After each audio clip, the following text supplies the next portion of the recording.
বন্ধুরা দেখো, এই যে বাকিটা সেরে আর এই বাজারে গেছিলাম, আর এই যে বাজার থেকে এলাম। তো চলো কি বাজারে এনেছি তোমাদের সাথে শেয়ার করবো। আর যা গরম পড়েছে বাবা, বাজারে যেতে হিমশিম খেয়ে যাচ্ছি। বাবা একটু বসি দাদা।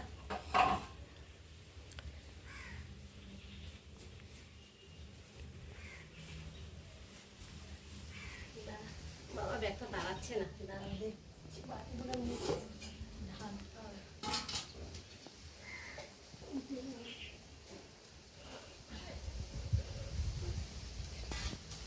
তোমরা বাবা পড়ে যাচ্ছে, এত গরম লাগছে না, মানে কখন কাপড়গুলো চেঞ্জ করবো।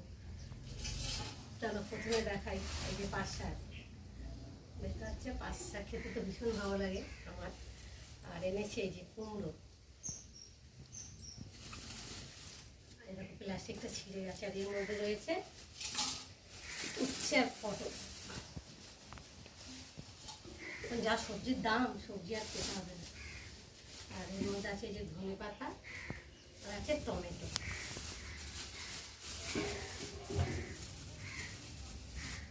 গরিবের বাজার অল্প স্বল্প করে করেছি। আর এনেছে এর মধ্যে জল পড়ছে চিংড়ি মাছ, পাঁচ শাক দিয়ে খাওয়া হবে।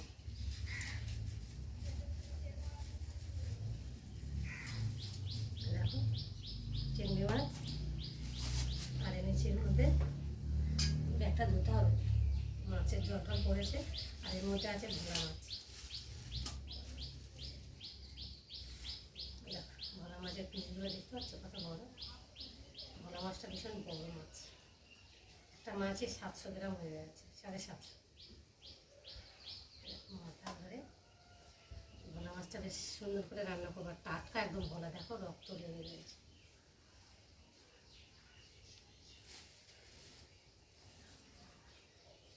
আর এর মধ্যে নিচ্ছি তেঁতুল, এই পুরোনো তেঁতুল। তোমাদের দাদাভাই পুরোনো, মানে ঠান্ডা লেগেছে, বুকে কফ উঠেছে, ওই জন্য বলেছে তেঁতুল আনতে, তেঁতুলের চাটনি করে খাবো। তেঁতুল। আর এর মধ্যে আছে টুকটাক কালো জিরে, তারপর 5 ফোড়ন, তারপর সর্ষের তেল, শুকনো লঙ্কা, সব কিছু আছে এর মধ্যে। আর একটা জিনিস তোমাদেরকে দেখাচ্ছি, দেখো দাদা, দেখো আমাদের গাছে আম, দেখো কত বড় বড়, দেখো আমগুলো। তো এটা এই আম কটা মানে সব পেরে, অনেক আম হয়েছিল, সব পেরে খাওয়া হয়ে গেছে। আর এই যে লাস্টের 4-5টা ছিল, তো কাঠবিড়ালিতে খেয়ে খেয়ে সব শেষ করে দিয়েছে।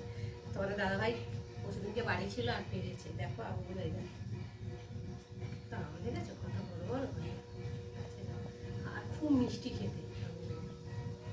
তো দেখালাম তো, এই আজকে আমার বাজার। বন্ধুরা মাছটা ভালো করে ধুয়ে নুন হলুদ লঙ্কার গুঁড়ো মাখিয়ে নিয়ে এসে এখানটা চিংড়ি মাছটাও সেরকম নুন হলুদ মাখিয়ে নিয়েছি। আর এখন কড়াতে তেল দিয়েছি, তাওয়াতে। আর তেলটা দেখতে পাচ্ছ গরম হয়ে গেছে। আর আমি এখন একে একে মাছগুলো দিয়ে ভেজে নেব। এখন মাছটা না যেন টাকা।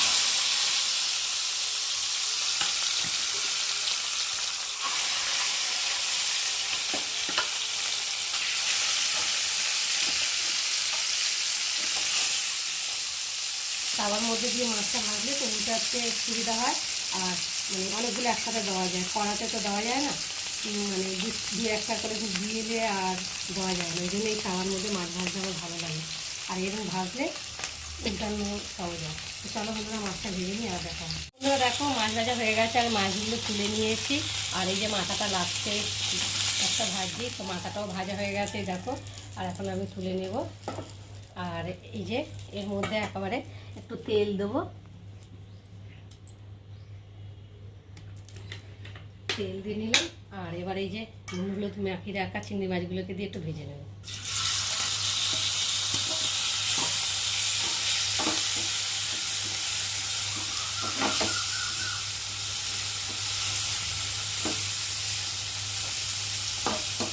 চিংড়ি মাছটা ভাজা হয়ে গেলে এখন আমি কাটাকুটি করবো। আগে মাছটা ভেজে নিলাম, যেহেতু ভোলা মাছ তো একটু নরম মতো হয়ে যেতে পারে, ওই জন্য আগে ভেজে নিলাম।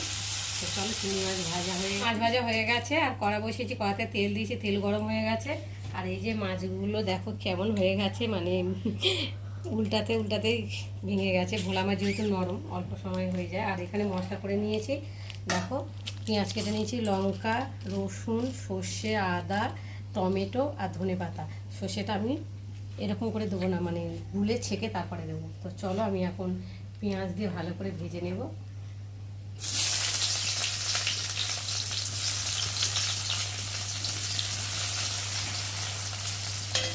আর দেবো কটা কাঁচা লঙ্কা, দুটো দিলাম, যেহেতু গুঁড়ো লঙ্কা দেবো ওর জন্য।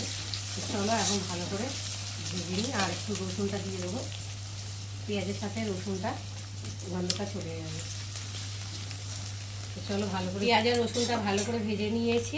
আর এখন দিয়ে দেবো আদা বাটা, নুন, হলুদ গুঁড়ো, জিরের গুঁড়ো, দেবো টমেটো দিয়ে একটু ভালো করে নেড়ে নেবো।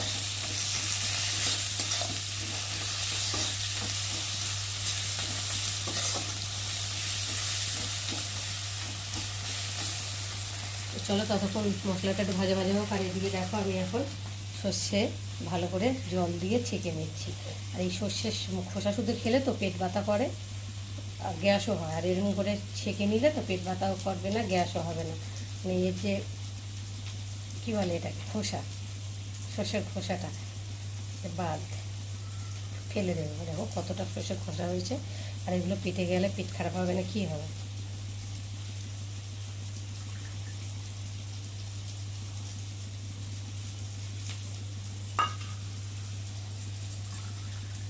চেপে চেপে পেট করে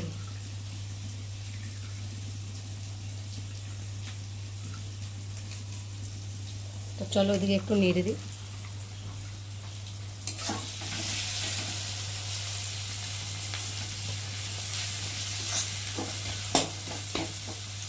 দেখো বন্ধুরা মশলাটা ভালোভাবে ভাজা হয়ে গেছে, আর মশলা থেকে তেলও ছেড়ে দিয়েছে, আর মশলা থেকে ভাজার একটা গন্ধ বেরিয়ে গেছে। আর এখন আমি এই যে সর্ষেটা ওপর দিয়ে দেবো ঢেলে।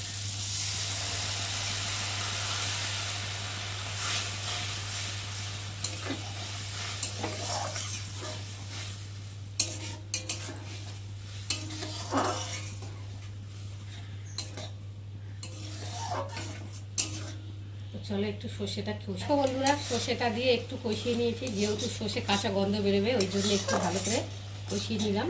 আর এখন আমি পরিমাণ মতো জল দিয়ে দেবো।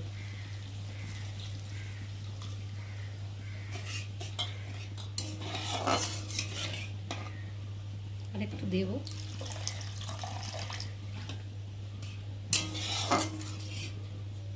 দেখো আমার ঝোলটা ফুটে গেছে। আর এখন আমি এই যে ভেজে রাখা মাছগুলোকে দিয়ে ভালো করে একটু ফুটিয়ে নেব। ভাবছিলাম একটু গুঁড়ো লঙ্কা দেবো, তো আর দিলাম না, কারণ কাঁচা লঙ্কা সর্ষের সাথে বেটে দিয়েছি, তো অতিরিক্ত ঝাল হয়ে যাবে ওই জন্য। আর তোমাদের দাদাভাই তো ঝালটা পছন্দ করে না, রেগে যাবে, ওই জন্য দিলাম না।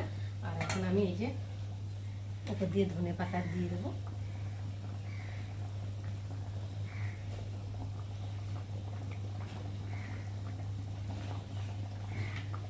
দিয়ে একটু ঢাকা দিয়ে ফুটিয়ে নেব। তো চলো বন্ধুরা, চলো মাছগুলো দিয়ে আর ধনেপাতা দিয়ে ঢাকা দিয়ে দিয়েছি। এখন ঢাকাটা খুলে দেখো কত সুন্দর হয়েছে দেখতে, আর খেতেও খুব সুন্দর হয়েছে। ভোলা মাছ এমনিতে খেতে খুব ভালো লাগে, যেহেতু এটা বড় বড় ভোলা, তার জন্যই। তো বন্ধুরা আজকে আমার ভোলা মাছের রেসিপি কেমন লাগলো তোমরা কিন্তু অবশ্যই কমেন্ট করবে। আর ভালো লাগলে লাইক করো, শেয়ার করো। আর আমার চ্যানেলে যদি নতুন হয়ে থাকো চ্যানেলটাকে সাবস্ক্রাইব করো। তো চলো আবার দেখা হবে তোমাদের সাথে পরের ব্লগে। ততক্ষণ তোমরা তোমাদের খেয়াল রাখো, তোমরা আমার চ্যানেলটাকে সাবস্ক্রাইব করতে থাকো। আর আমি এদিকে তরকারিটাকে ঢালতে থাকি। চলো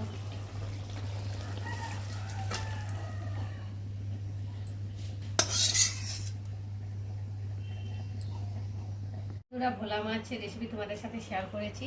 তো দেখো ভোলা মাছের ঝাল হয়েছে, আর হয়েছে পাঁচ শাক দিয়ে চিংড়ি মাছ দিয়ে ঝোল, আর এখানটা রয়েছে টমেটো আর পুরনো তেঁতুল দিয়ে চাটনি, আর এখানটা রয়েছে চিংড়ি মাছ বাটা। আর এই যে ভাত বেড়ে রেডি করে নিয়েছি। আর এই পুরনো তেঁতুল দিয়ে চাটনিটা করেছি তোমাদের দাদাভাইয়ের জন্য। তোমাদের দাদাভাইয়ের খুব সর্দি হয়েছে, বুকে কফ বসেছে, তার জন্যে পুরনো তেঁতুল খেলে কফটা উঠবে, ক্লিয়ার হয় অনেকটা, তার জন্য চাটনিটা করেছি। তো চলো আমি এখন খেয়ে নিয়ে আবার দেখা হবে। টাটা।